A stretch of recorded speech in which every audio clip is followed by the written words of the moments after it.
Chandler's mother was beaten half to death last week. He was granted compassionate leave.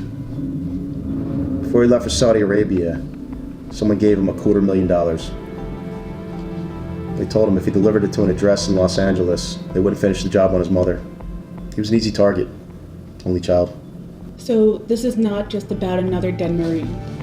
I think it was linked to the arms deal case we were working with. I want you to liaise with them. Pick an agent to go with you. San Diego? Los Angeles, OSP. Is she still the agent in charge? You got a problem? No, but she might. Well, you guys are on the same team. You're gonna have to work that out.